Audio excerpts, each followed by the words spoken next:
Hi, I'm Carl. Hey, what's up, guys? My name is Bear, and welcome to the Trying to Be Good with God podcast. I'm very excited to be here. I'm very nervous more than anything to be here. I would have done this much sooner, but I didn't know what clothes to wear.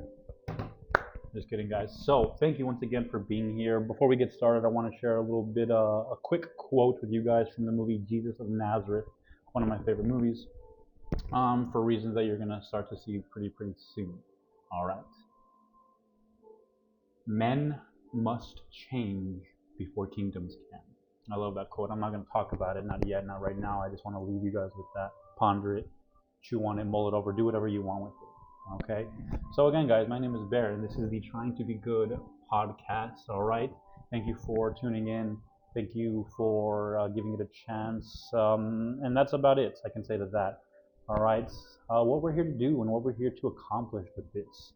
Personally, for myself, I can't help but just express my thoughts and do some sort of vlogging of the things I think about. But first and foremost, and primarily, actually, this is what I want to accomplish with this is give praise to God. I'm a Catholic Christian Catholic, however you want to perceive it. I know that gets a little tricky, a little finicky. I was raised Catholic, and so that's why I call myself Catholic now. But I think what's important to remember, the simple thing to understand, is that I believe in God with all of my heart. I want to praise God every single day, and I want to love the way Jesus loved. And that's what I'm here to do. That's what I'm here to spread with this show. All right, let's kind of just check it, the name itself, Trying to Be Good with God. I'm a sinner. I am a sinner, probably for the rest of my life. I don't want to be, and I'm going to always try to correct and to be good, okay, with God, hence trying to be good with God. And that's what we're here to do, okay? I think a lot of us talk about an ugly, nasty world out there. And though I don't believe in that, I think the world is quite beautiful and quite um, unique, for lack of a better word. And I want to just give my take on things. I want to spread what I believe to be beautiful, and I want to share the love and spread the love that Jesus did. This is really hard for me to do this show. And for those of you out there that are doing podcasts, that have done them, that are continuously doing them, maybe you understand this. Okay, but the reason it's so hard for me to get to this is because I don't think you should listen to me necessarily. I don't think I'm an advisor. I'm not here to help in that way. That's not my intention necessarily. Like I said, the reason we are here is to give grace to God, to give praise and thanks to God, as in any way that we can. And I couldn't justify myself doing something like this without that being the premise. And that's why we're here. Okay, we're here to love and profess our thanks to God and to Jesus Christ.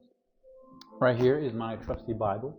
Okay, we're going to be using this so many times. Okay, now to all of us that are rolling our eyes and kind of like scared at the idea of listening about God and learning the Word of God, we're not only going to be using the Bible. Something to know about myself is I'm an avid reader, and I have not always been. This is a relatively new version of myself. All right, this is about a 4 years old version of me. I love to read. I love to read.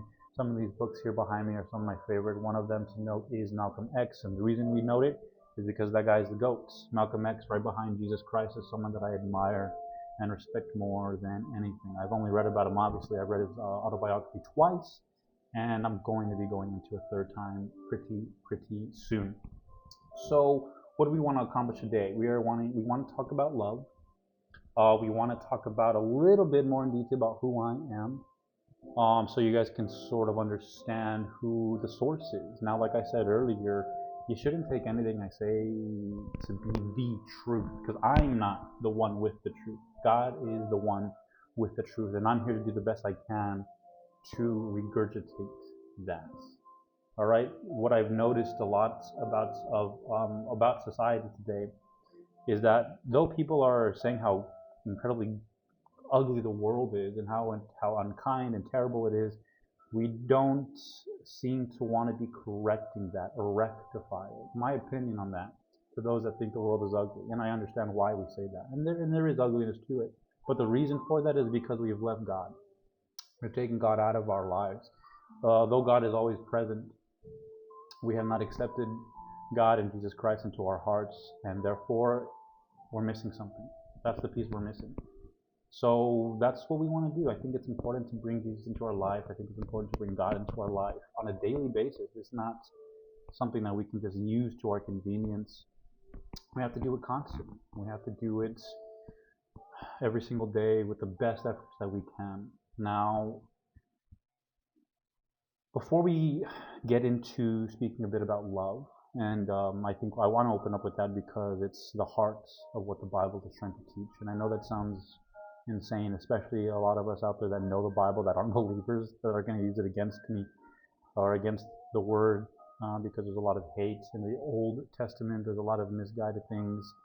I have really cool, I think, opinions and theories on that. All right, so hopefully we can kind of tackle those arguments you guys have and sort of break them down and sort of extrapolate why certain things are the way they are. All right, throughout this show, as this goes on, I'm hoping that we can just come in with an open heart and an open mind, just to listen and to bring about more love and spread more joy. I know that sounds cheesy, this and that. It's gonna be cheesy, you know. So if that sounds, get off. You know, this is not for you, and that's perfectly fine. Honestly, like I said, I'm not an advocate. I'm not the all-knowing and this and that. Only God is. Okay. It's a little bit about me, the things that I do, and how I've kind of got to this point in my life. All right. As I aforementioned a bit earlier in the show, I am really nervous to be here, and that's why I'm a rambling fool right now. Okay. The more I talk, the more comfortable I'm gonna get. I guarantee you, and I can already feel my shoulders easing in and the tension starting to settle in. I hope that I can provide my authentic self, which that's a fun thing because the fact that I'm here on camera is already almost impossible. Okay, and I have more thoughts on that later, but this episode is not for that. You'll notice I'm a pretty sporadic guy. I'm not really here to follow a strict script. I have what I want to talk about. I have things kind of laid out so that I can use as a reference and so on and so forth. But I'm hoping that this can be an organic word vomit, okay, so to speak, stealing that from Mean Girls. Something about myself is I'm a movie buff. That's an exaggeration. I like film a lot. I really do enjoy films. I love television. It's my favorite form of media. I guess next to books, that's pretty close. That's actually probably first. But I love movies. I'm gonna quote them a lot. To you guys that can get the quotes, feed me back with them. It's awesome. I think we can go back and forth for hours on quotes. I'd like to think that anything you might quote, I might know it, but that's probably not true because I don't have that much knowledge on the movies. So why we are here? How? Not why are we here? We know why we are here. We're here to give love and praise to God. Why? How did we get here though? So I always wanted to be an actor growing up. That was one of my first dreams next to lawyer. Lawyer was a close one. But I've always wanted to be an actor. I've always had this performance aspect to me. I've always considered myself to have a bit of charisma and charm that's bleeded really well into the stage. I love the stage. I was doing theater since I was in 6th grade. That's the earliest time that I've had consistently been doing it. But I no longer wish to do that. I honestly hate, I hate acting. I hate the arts in a way, and I know hate is a strong word, but you're gonna get comfortable, and you're gonna get more and more used and comfortable with my verbiage and the way I use things. I'm not here to really filter. I'm not here to lie to you guys. I hope that the veil can come off on a lot of things in media related as we give praise to God. And I don't want you guys to think that this is all perfect and that the people you see behind the screens are perfect. You know, we idolize these things. I hope that we can get over that. And that goes with me. I don't want anything more than what I'm already given now. That's important, and I hope we can keep that going forward. But notice how I rant a lot, right? So as I was saying, I used to want to act. I don't want to act any longer, which is funny because I, stupidly enough, went to school for that. Okay, don't say, oh, it's okay, this and that. No, really, it was stupid of me to go to school for acting. Acting is one of those things that you don't need to go to school for it. You either have it or you don't. I think I had it, But what happened about 3 years ago, and I like to call this the natural realignment, that's what I've coined it to be, I began to read quite a bit, very voraciously. Uh, at the start of COVID, and that's inaccurate, it's not at the start of COVID, but it was the start of that year, 2020, which I decided I was going to read quite a bit. At the end of my last year as an undergrad at UTEP Miners, give big shout out. We can always give love to UTEP in El Paso. I began to write quite a bit. In high school, I wrote poetry and this and that to all the girls and to, just my own thoughts. I always did that. And in my last year of undergrad, I wanted to write more, and it become part of my acting regime, and it just seemed really, really. I loved it. I loved it. But I wanted to grow away from poetry. That's all I knew. That's all I was able to really accomplish, and I wanted to get out of it. And I understood very easily that I don't know any single writer. There's not one author out there in the world that was not a reader. So I had made the decision going into 2020, we are going to read and read like a son of a gun. I had set out for myself a goal of one book a month. That was my New Year's resolution, okay, to read 12 books in that year, far more than I had ever done in my life. Trust me, at that point in my life, to completely finish a book is maybe not more than 10, if I'm being quite honest, and that's probably even giving myself too much. But my brother jokingly, my younger sibling, had jokingly said, hey, why don't you just do one a week? And I did. That first year, I read 52 books. I read 52 books, and it changed my life. I can even kind of say, in a jokingly way, that reading is somewhat. I would say this: reading was my religion. I thought books were everything. It gave me new ideas. It gave me a new ambition that I had lost. And what the biggest thing it did was get me away from acting. So I no longer wanted to do it. I didn't know what that meant, but that was the start of acting becoming a back end thing, which was kind of funny because I went to school for it, and I also moved out to LA to become an actor. And again, more on that later. This is just a kind of we want to touch up on a lot of things throughout this specific episode, but we don't want to go into them so deep. Because of my misunderstanding and because of my, I guess you can call it a hate for media and for it's not even media, but for Hollywood and for acting, and because I began to understand why I was doing it, I no longer wanted to anymore. So after that, because I was because I was a graduate coming out of 4 years of college, what the heck do you do after that? For a year, I did any sort of job. I worked at the post office. I worked for the Border Patrol. Worked at the movies, which was really cool, but also really weird, considering a few things. And I found myself into teaching, which is it's every actor's dream to become a teacher. Okay. And so I was a high school theater teacher for my alma mater. Does that work for high school? Do you say alma mater for high schools? But it was I taught at the same high school that I went to high school at. That I was a student and now I was a teacher, which was a very interesting and funny feeling. I did it for a year, just under a year, actually. Towards the end of my year, I didn't want to. I saw the next 25 years of my life, and I was not ready for that. Everything was very perfect. I had a girlfriend at the time. I was 5 minutes away from work. It was too good. I was going to school, and school being a teacher, I was educating kids on theater arts and this and that. But at the end of it, I was like, I don't want this for the next 25 years. And people would say that, well, hey man, look at you, you're good to go now. And that did scare me. I didn't want it. So now I made a pretty hasty decision. I stopped teaching when my contract had ended. And 2 months later, maybe 4 months later, I moved out to Los Angeles, which is where I reside now. And of course, like I said, the dream was to act, which was weird because at the time I was not in love with it. And I remember having a huge moment with an audition that I submitted where I saw the eyes, chico, I never lie. And I just saw someone that had no soul anymore. It was really weird for me.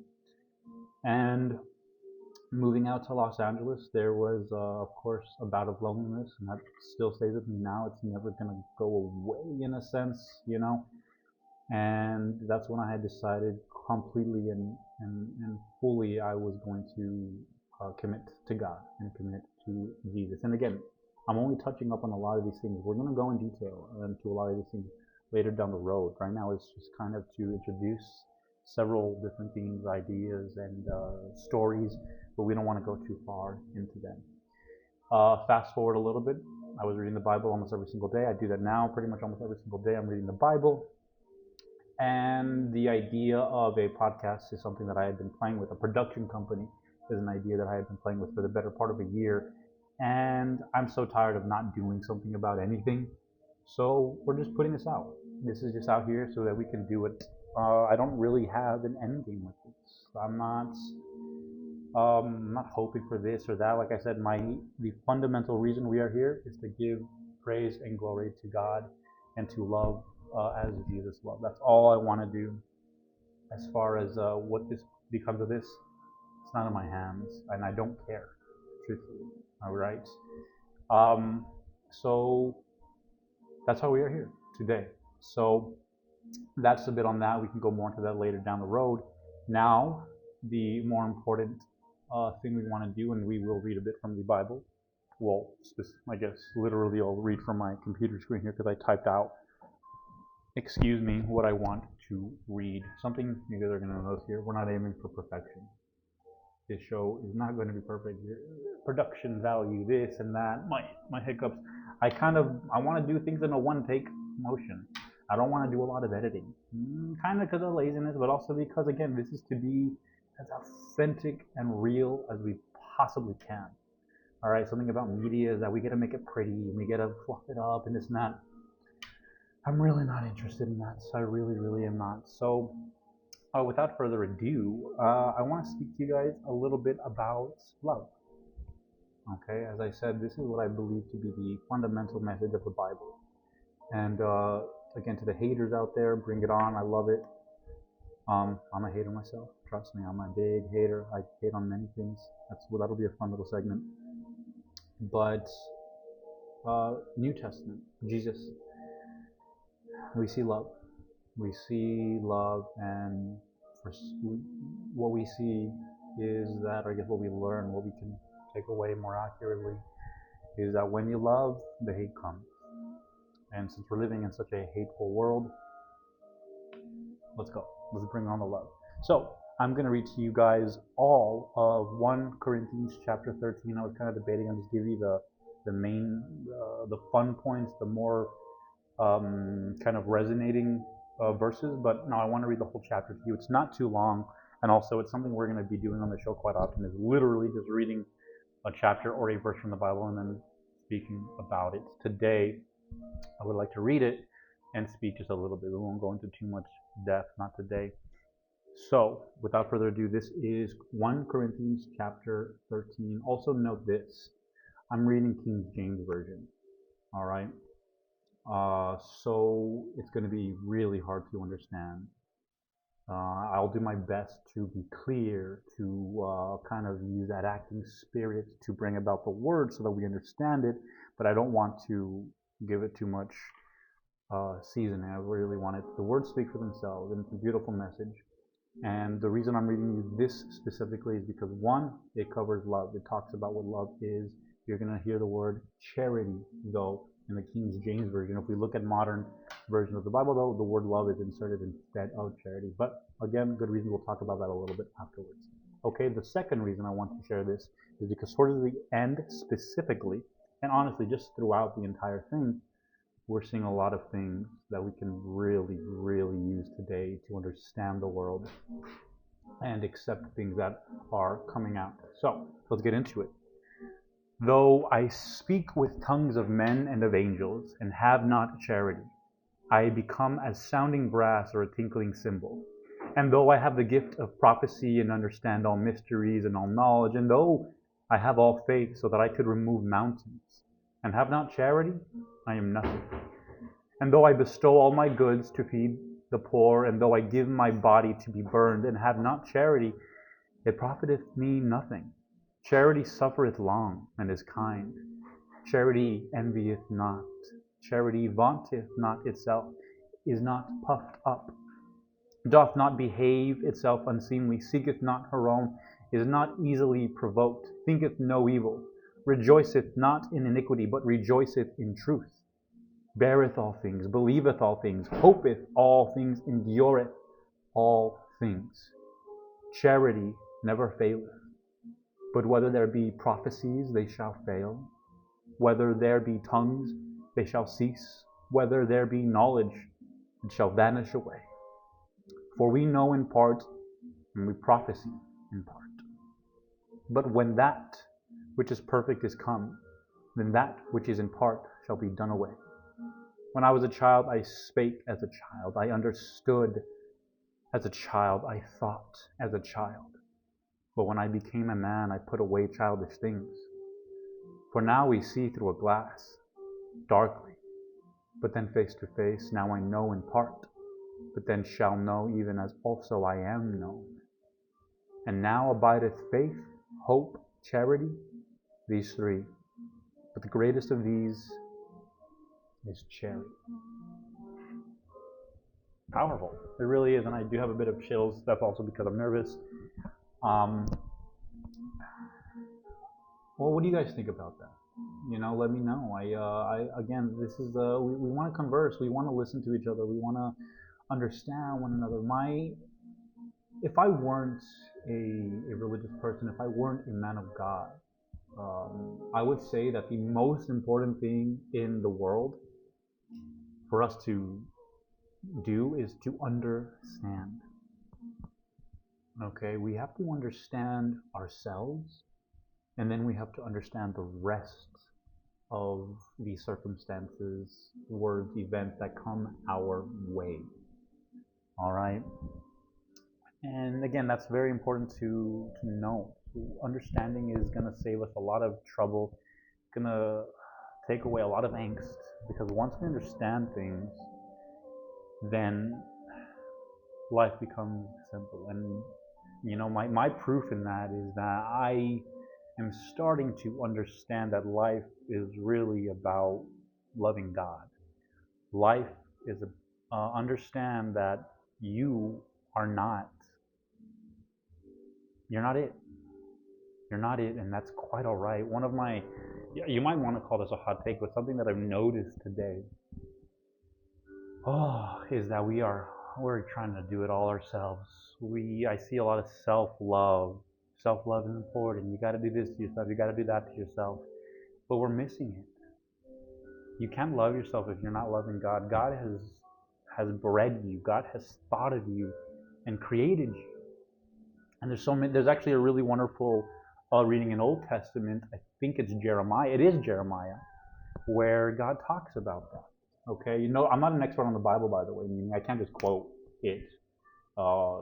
Jeremiah 3, 13 through 14. No, I'm not able to do that, but I read it a lot now, so I'll do the best to kind of say this. But we'll always reference it factually at one point or another. But let's focus here. There are a couple things that I want to point out. There are things that I guess we can have the biggest takeaway. I mentioned earlier that there's some things that are so relevant to help us live our lives today. Alrighty, and so what they are, there's three different things. That number might change, okay? But what we can first, let's look at the word charity. As I said, something that stuck out to me is that when you're reading the modern versions, it uses the word love instead of charity.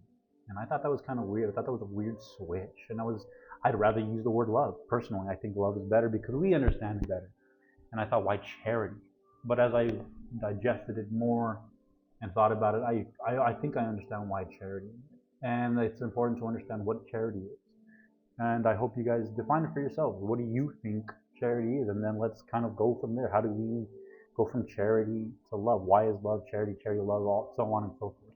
And what I have concluded, or at least conclusion is not a good word, what I am currently living and using to understand is that charity is to give to those that have less than you.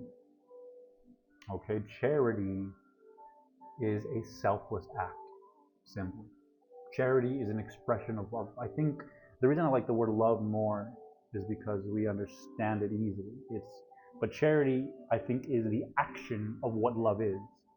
Okay, charity is the action. Charity is I'm of the mindset that your words mean nothing. Honestly, I really don't. Words are useless even more nowadays. It's our actions that are important. It's our actions that give us value, that provide other people value. Your words hardly do. Okay, and so charity is the action of love. Charity is the action of love. I think that sounds okay. You know, love is an idea and a feeling, but charity is how we can give it meaning. All right, and we can't see, you know, the thing about something that's the hardest thing about understanding the Bible. Not even, no, excuse that, no, forget that. It's not about understanding the Bible. The hardest thing about being religious, about being a Catholic, about following God's word, is that you can't expect anything back. Don't expect anything back, and that's tough because nowadays, especially more than ever, I think we're entitled and we want. The Bible's not here to give it to you, but it prepares you. You know, it doesn't lie to you. That's what I believe. I don't believe the Bible lies to you, but it tells you it's gonna be tough. You know, think about Jesus Christ. He endured the worst punishments one can receive for essentially doing nothing. Right? It's we're not. We got to stop thinking that we're gonna be rewarded for what we do, and that's what charity is. Charity is about doing something without wanting reward, without wanting recognition, and that's what love is. Love, true love is selfless. And let's hear, right? Charity suffereth long and is kind. Charity envieth not. Charity vaunteth not itself, is not puffed up. That right there, I think that's what love is. Right? These are some words that we might not understand. Charity suffereth long. It's gonna hurt. Because love, it's not that the act of love hurts. It's that you feel like you're getting nothing back, and that's why it suffereth long. So stop thinking of the reward. It's kind. Charity, envieth not. It's not about what they have, and what I don't. That's not what charity is. And I actually like that the Bible and the King James Version says what it's not. I think that helps a lot. That's how I speak a lot. I can easily tell you the things I don't like instead of the things I do like, or I can easily tell you what something isn't instead of what something is. Isn't that funny? Charity vaunteth not. That's not a very familiar word, vaunteth, and I have to look it up myself. Vaunteth, I don't know where it is, but vaunteth is. Oh, you know what? I can't do this. It's somewhere here. Ooh, shows how prepared I am. Was trying out this new pen, and so I wrote what vaunteth means because I'm nervous, guys. That's truly why it is. Vaunteth, again, I'm not gonna waste time trying to find it, but what it is, oh, it's in a different book. Vaunt is it's immoral. To vaunt is to be immoral, to commit wrong acts. And again, I hope I'm describing it the best way. Actually, let's not play these games. That's what I have technology for. We're not cavemen. We have technology. SpongeBob. Patrick says it, but that's from SpongeBob. Vaunt, boast about or praise, especially excessively. Ah, good. Okay. And so that's what love isn't. Vaunt is to boast and praise. Love does not do that. It does not do that. We can't. You have to just do it. You have to just do it. You know the reason that I love what the Bible says so much is because it's tough, and I'm tough. I think myself to be tough, and it's tough. All right, do good and shut up about it. That's it. Ooh, there's a really good quote from a show that I highly recommend, and I'll definitely get that to you guys at a later time. It's with I'm not good with celebrity name.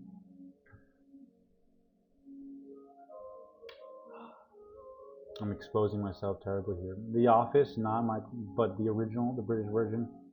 I'm sorry, I don't know your name, guy. Not a this time right now, but he's in a, it's not even that, but he wrote a Netflix show that I can't remember the name. See, this is why I should come out a little bit more prepared. Well, we get better as we go.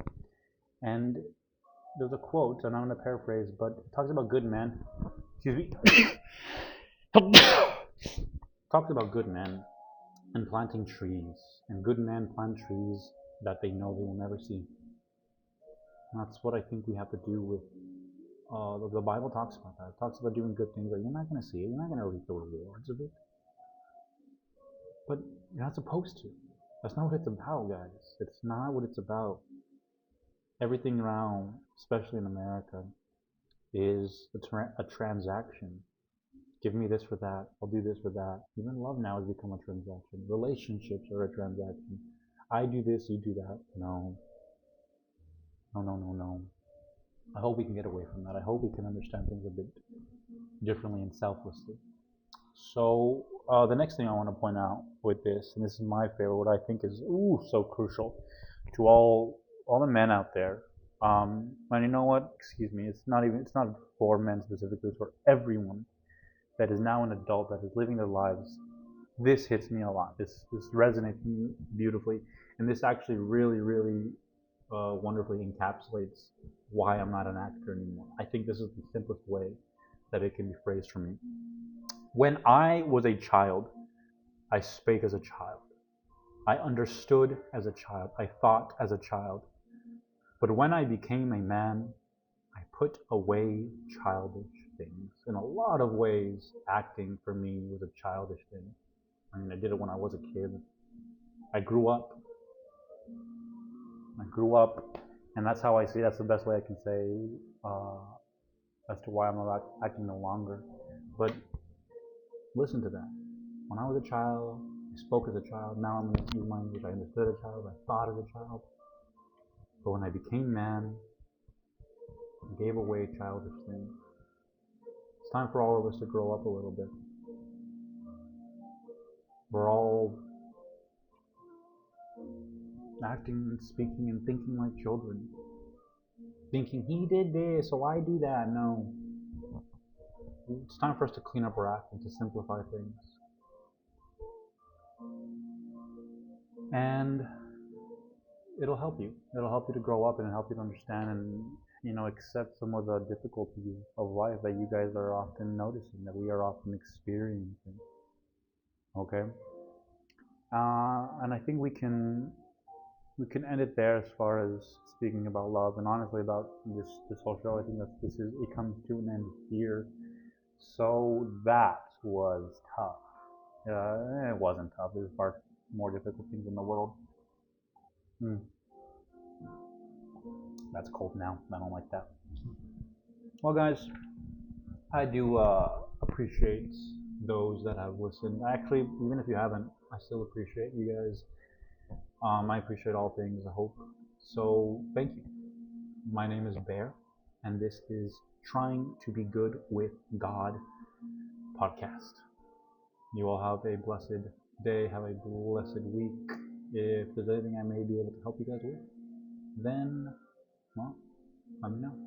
Until next time, take it easy, guys.